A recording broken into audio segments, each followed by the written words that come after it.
You stare at your phone like it's a lifeline, waiting, refreshing, checking messages that haven't come, looking at the last scene like it holds some kind of hidden message, like maybe it means she thought about you, maybe she typed something and deleted it, maybe she's just busy, maybe tomorrow, maybe never. But deep down, beneath all the justifications, you know what's happening. You just don't want to accept it. Because silence isn't empty. It speaks, it shouts. And the longer you wait for a sound that isn't coming, the louder it gets. It tells you everything you've tried to ignore, that she doesn't care enough to answer, that your words no longer reach her, that your presence doesn't move her anymore. You feel it in your chest, in your breath, in the pit of your stomach. The truth you won't say out loud. She's already gone. Maybe not physically, maybe not officially, but emotionally, she's been gone. And all you're clinging to now is the echo of someone who doesn't live in this relationship anymore. It's a brutal kind of grief, mourning someone who's still technically there. The body exists, but the soul has exited the building. She smiles less, responds slower. Her good mornings stopped sounding like they came from her heart. You replay old messages just to remember what it felt like when she cared. You reread conversations, looking for signs, trying to find where it shifted. The truth? You knew it was shifting long before it stopped. You just didn't want to believe that silence was her way of saying goodbye. And that's where most people lose themselves, in the waiting. You convince yourself that maybe she's just going through something, that maybe she needs space, that if you just love her harder, wait a little longer, send that one more message that shows her how much you care, she'll return. But that message never comes. And her silence?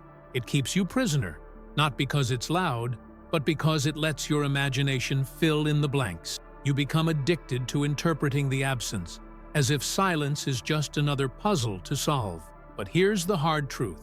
Silence isn't always mystery. Sometimes it's cruelty. Sometimes it's avoidance wrapped in a pretty bow. Sometimes it's the most efficient way someone tells you, "You no longer matter to me."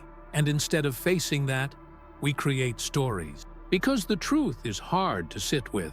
It threatens everything you invested. All the love, all the effort, all the versions of the future you built in your head. And admitting that silence is the answer feels like betrayal, not by her, but by your own heart. You want to believe there's still a chance, that she's just unsure, that she's protecting herself.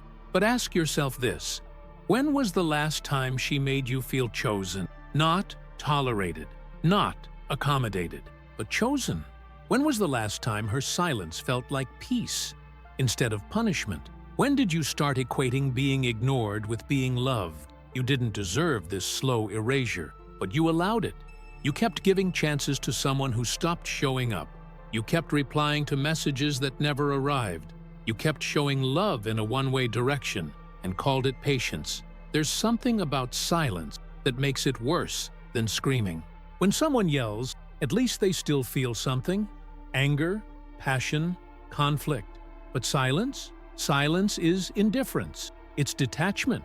It's the ultimate declaration that your presence doesn't stir emotion anymore. That's what breaks you. Not the absence of words, but the realization that your voice doesn't echo in her heart like it used to. That your pain doesn't reach her anymore. And still, you wait. You build timelines in your head. She'll come around next week. Maybe she just needs time. You convince yourself that your love is strong enough to pull her back.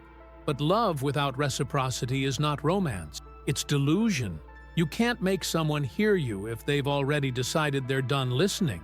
And you can't make someone stay when they've silently packed up and left the connection. There's a story about a man who wrote love letters to a woman who stopped answering. Every day, he wrote a new one, pouring his heart onto paper. He never got a single reply. One day, his friend asked, "Why do you keep writing if she never answers?" And the man said, "Because the day I stop is the day I accept she's gone." That's what you're doing, writing emotional letters into a void, not to keep her close, but to keep your heart from collapsing under the truth. But delaying the collapse doesn't stop the fall. It only makes the landing harder. We grow up thinking that silence is noble, that it means someone is thinking or processing, and sometimes that's true, but not when silence becomes the norm, not when it replaces conversation, not when it's used as a wall instead of a bridge. Silence, when prolonged, becomes the clearest message of all. I don't care enough to explain. And when someone no longer feels the need to explain their distance, you are no longer in the equation. You keep asking, what did I do wrong? But maybe the better question is, why did I stay quiet while she disappeared? Why did you let yourself shrink to fit the space she left? Why did you keep lowering your volume just to stay in her atmosphere? You're not lost because she left. You're lost because you abandoned your own truth trying to follow her silence. And silence, when used to manipulate, isn't just a lack of word. It's a tool. It's control. It's a way to make you question your worth without ever having to say a thing. But what if you flipped the silence? What if, instead of waiting for her to break it, you used it as the evidence you needed? What if the silence wasn't something to endure, but something to interpret clearly?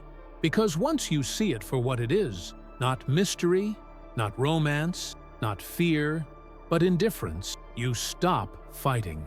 You stop bleeding for someone who doesn't even look your way. You stop whispering into an empty room and calling it love. The silence has been speaking all along. You were just too hopeful or too afraid to listen. But the message is clear. And now it's up to you. Will you keep waiting for someone who walked away without a word? Or will you finally let the silence answer the question you've been too afraid to ask? You wake up every morning with a heaviness in your chest. It's not physical, but it's real. It's the weight of waiting, waiting for someone who no longer thinks about you, while you still shape your world around the chance that they might. And even though deep down you know they've moved on, your heart continues to orbit them like a planet chasing a sun that already burned out. The worst part isn't the silence, it's what the silence does to you. You start second-guessing your worth. You wonder if maybe you said too much, wanted too much, felt too much. You replay every conversation, dissect every word you sent. Maybe I shouldn't have told her how I felt. Maybe I came on too strong. Maybe I pushed her away. But the truth is, you didn't do too much. You were simply willing to show up fully for someone who only ever intended to be halfway in. That kind of unbalanced dynamic slowly breaks you from the inside out. At first, you still believe in the possibility. You tell yourself, she's just going through something, or she needs time. You convince yourself that silence is temporary, that she's just sorting through her thoughts. So, you wait, and every minute of that silence becomes a test of your hope, your patience, your resilience. And every minute she doesn't reply chips away at your self-respect, even if you try to pretend it doesn't. People think heartbreak is loud, but it's not. It's quiet. It's waking up and hoping today's the day they reach out. It's staring at a notification that turns out to be from someone else. It's crafting messages in your head that you never send, because deep down, you know the silence is already the answer. And yet, you stay loyal to a ghost. Someone who's not coming back, but also hasn't completely left. That's the most dangerous place to be, stuck in the emotional limbo between being forgotten and being remembered just enough to keep you hanging on. There's a psychological term for this: intermittent reinforcement. It's when someone gives you unpredictable bursts of attention or affection, followed by long periods of silence or indifference. It creates a loop in your brain, a craving, not for love, but for certainty. It's the same mechanism used in gambling. The payoff isn't consistent, but the potential for it keeps you coming back. And in love, it's devastating, because you become addicted to their return.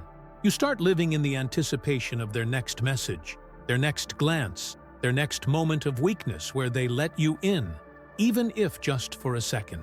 It changes the way you live. You rearrange your schedule in case they call. You check your phone before bed and the moment you wake up. You dress differently, post differently, live differently, all to maintain the illusion that maybe, just maybe, they'll come back. And in the process, you lose yourself. You stop being the person you were before they're silent. You become a version of yourself shaped by absence, a person who waits more than they speak, who hopes more than they live.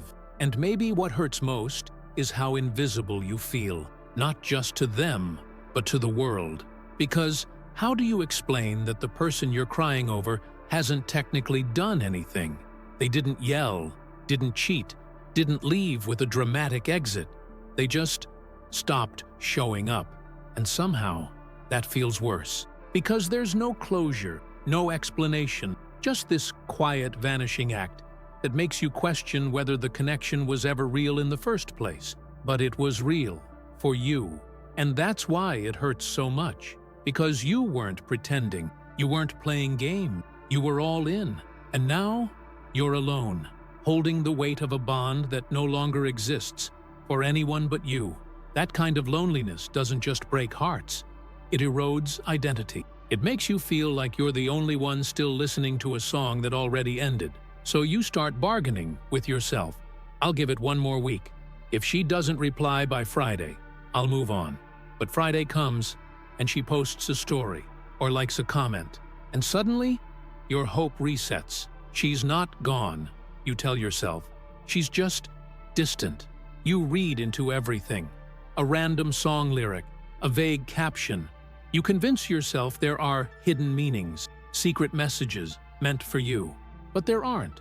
The only message she's sending is silent, and you're the one assigning it meaning it never had. This is how self-worth evaporates, not all at once, but slowly, with every unanswered message, every ignored signal, every moment you choose to believe in someone who has already stopped believing in you. You begin to think that being ignored is just a phase, that you can fix it, that you're being patient. But patience becomes poison when it's rooted in denial. And yet, you stay. Because leaving feels like failure. Because staying feels like hope.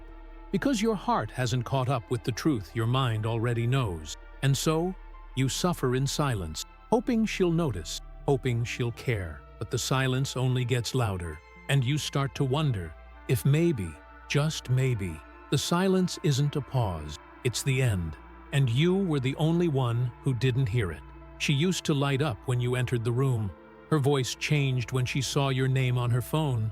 Her eyes lingered a little longer. Her laugh was a little louder. Her energy unmistakably pulled toward you. But that version of her, the one who made you feel seen, important, real, is gone. Not with a dramatic goodbye, not with a fight or a betrayal, but with something far more subtle: silence. And what's worse is that she didn't slam the door. She just stopped opening it, quietly, coldly, casually. Now, you're left standing outside, knocking, waiting, replaying every moment you thought mattered. But silence, my friend, is never accidental, especially not when it follows affection. Silence after connection is strategy. And Machiavelli would have seen it for what it is: a power move. Because people don't go silent when they care deeply. They go silent when they've already made their decision and are hoping you will make yours too. But they won't say it. That would require courage. That would require honesty. And honesty would mean taking responsibility for your pain. Instead, they do something far more calculated. They withdraw, slowly, emotionally, carefully. They speak through absence, knowing full well you're reading it as confusion, not rejection. This isn't about busyness. This isn't about needing space.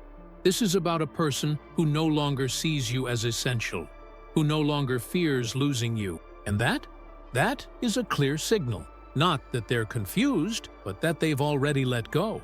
What they're doing now is simple: waiting for you to give up first, so they don't have to look like the villain. It's a classic pattern. Disappear, provoke silence, let the other person feel the agony of distance, and eventually, when they finally walk away, pretend to be shocked, innocent, clean. They'll say things like, "I didn't know you felt that way," or "You never said anything." But Machiavelli knew better. He knew that silence is often a blade, sharper than words, more lethal than confrontation. And when wielded with skill, it turns love into submission. Think about it. If she truly wanted you in her life, would she risk losing you with silence? Would she gamble with absence if your presence truly mattered? Love doesn't play chess with hearts. It shows up.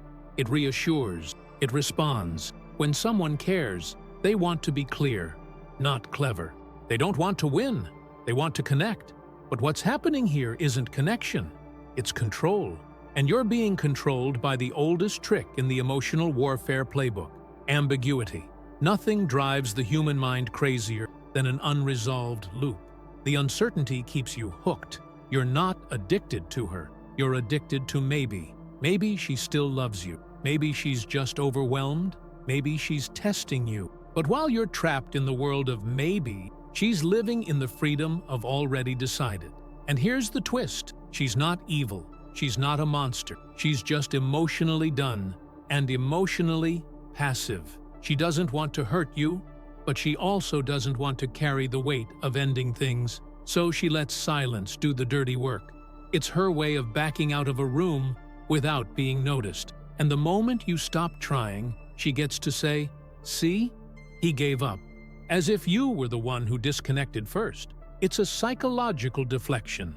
And it works, because you've been so focused on figuring out her silence that you haven't had time to question its purpose. You assumed she was hurting, lost, unsure, but maybe she's just indifferent. Maybe she's not torn up inside. Maybe her silence isn't confusion, it's comfort. Maybe not hearing from you doesn't ache the way it does for you. That's a hard pill to swallow, but it's the one that frees you. She knew what she was doing when she stopped replying. She knew what it meant when she ignored the third message. She felt the shift in her own heart and chose not to speak it. Instead, she weaponized distance. She allowed your hope to bleed out slowly, so she wouldn't have to be the one to end it all at once. She let the rope slip out of her hands and watched as you held on tighter, blaming yourself for the fall. And the more you fight that reality, the longer you stay in a game that's already over. Because when someone goes quiet, you have two choices: chase or choose yourself. One leads to erosion, the other to liberation. One keeps you begging for crumbs, the other teaches you to bake your own bread. It's not romantic to wait for someone who isn't waiting for you. It's not loyalty. It's self-abandonment dressed as devotion. She's not silent because she's hoping you'll fight harder. She's silent because she's already retreated. And the longer you keep showing up, the easier you make it for her to disappear without guilt. Because every time you write, call, reach out, she gets to pretend that she's not being cruel, just unsure. But silence isn't uncertainty. It's avoidance. And avoidance is a choice. Machiavelli once said, "He who does not value life does not deserve it."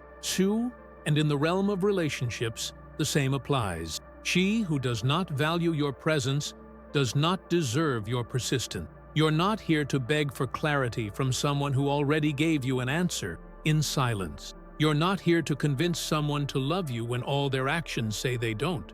You've mistaken her quiet for mystery. But mystery ends when someone stops caring whether you understand. Her silence isn't a locked door, it's an exit sign. And you can keep knocking, hoping she'll open it again.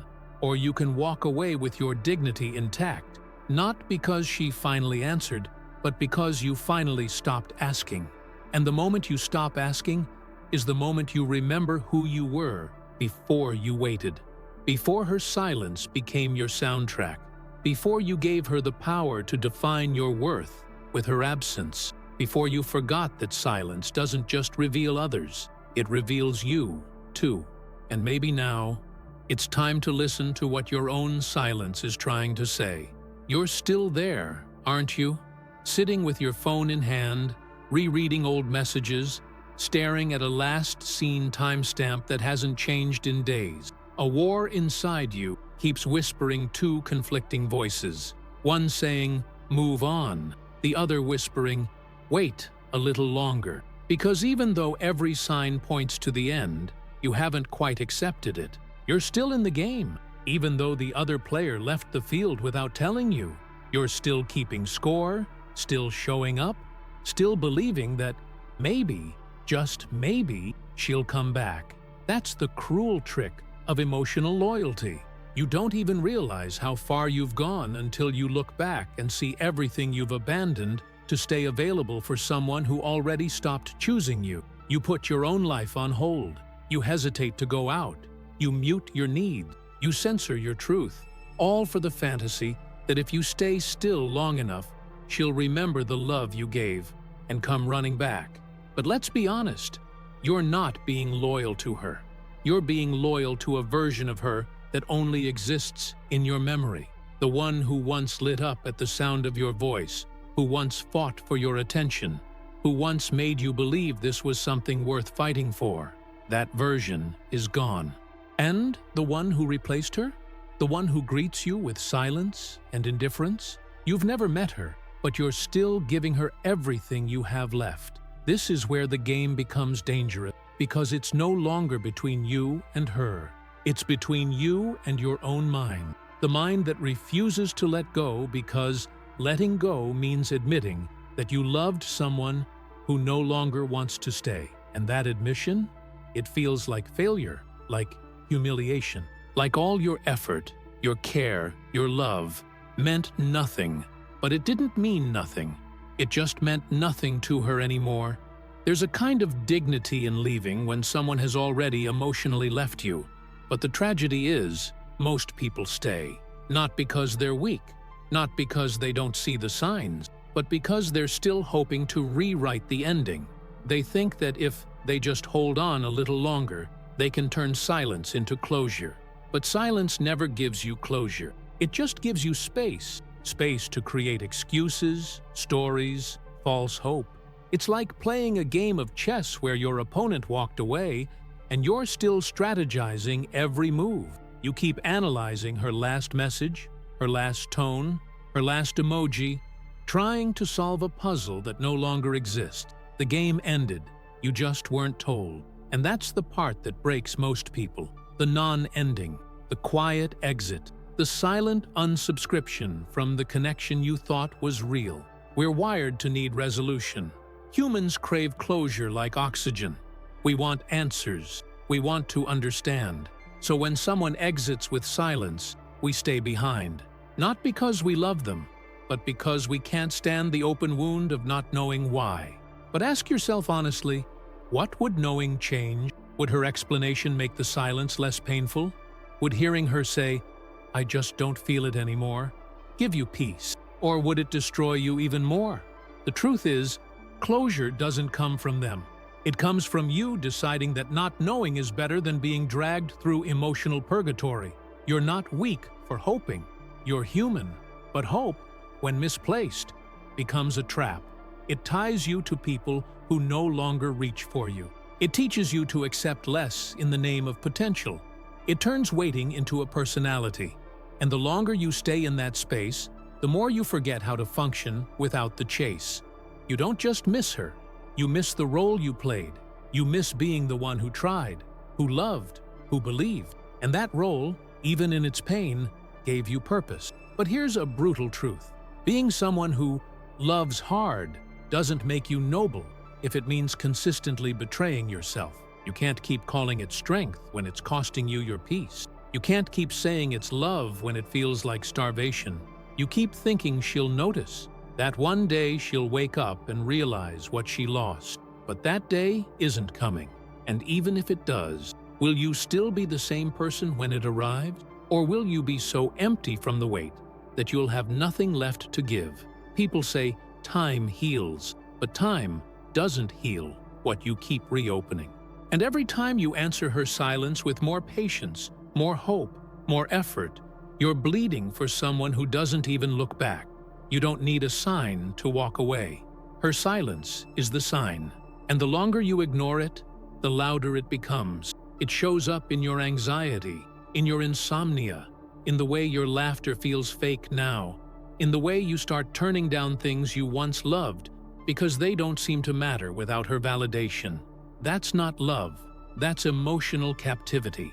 And if Machiavelli were to weigh in, he'd tell you this: Never remain in a war you've already lost, especially when your enemy stopped firing, because at this point, you're not fighting for love. You're fighting against reality. You're fighting against your own voice that's been trying to whisper, "It's over." But even in endings, there is power, and even in silence, there is clarity. The question isn't whether she's coming back. The question is whether you're ready to stop waiting, whether you're brave enough to call it what it is, not a pause, not a test, not a cold season, but a departure. And if she's already gone, maybe it's time you leave too. Not to get her attention, not to provoke guilt, but to finally come back to yourself. There's something almost holy about the moment you finally stop waiting. Not because the pain disappears instantly, but because for the first time in a long time, the pain belongs entirely to you. Not to the illusion of her, not to the unanswered messages, not to the fantasies you wrote in your mind every night she stayed silent. It belongs to you, and with that ownership comes the beginning of freedom. Most people think closure is a conversation, a long talk where everything is explained, apologized for, and neatly tied with a bow. But real closure doesn't come from their words, especially not from someone who chose to say nothing. It comes from you no longer needing to hear anything at all, from looking at silence and realizing it was the answer, not the one you wanted, but the one you needed. You stop refreshing your inbox. You stop decoding the gaps between her posts.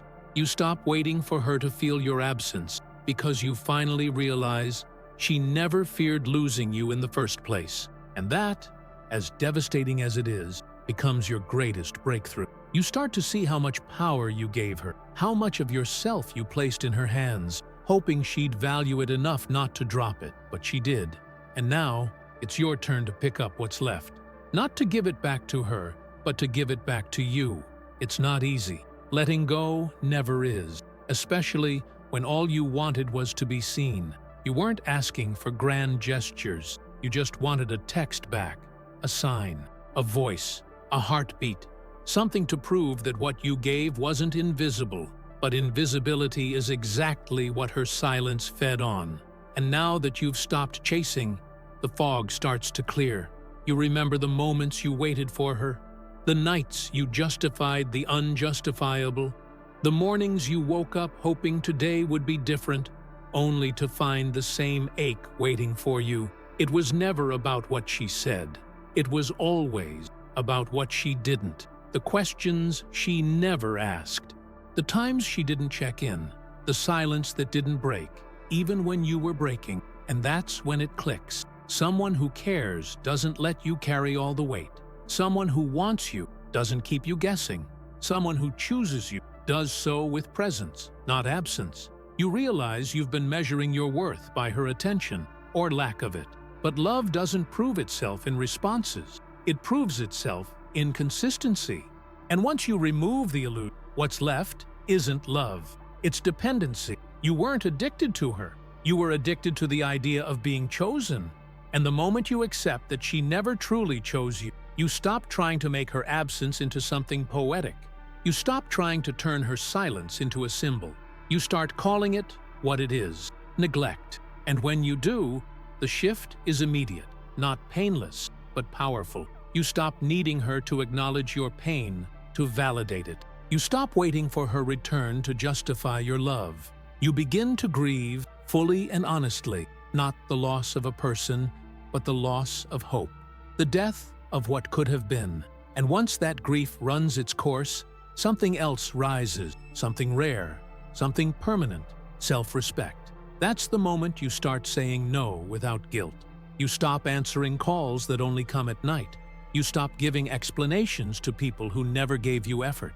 You stop accepting the bare minimum just because it's familiar. You learn to enjoy your own silence, not the one that hurts, but the one that heals. You start reconnecting with the parts of you that existed before she came along.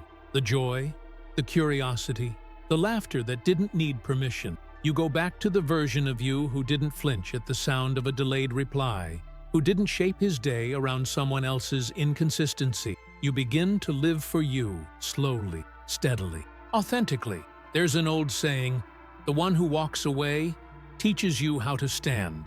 Her silence may have broken you, but it also revealed your breaking points. It showed you where you gave too much, stayed too long, and believed too hard in someone who gave you too little.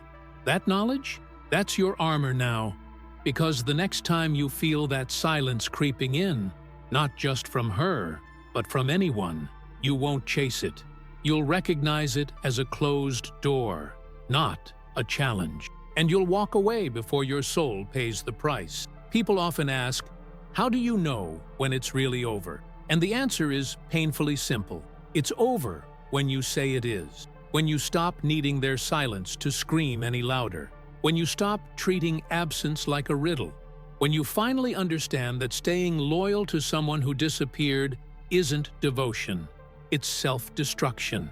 You weren't wrong for loving her. You weren't weak for waiting. But now, you are wiser for walking away.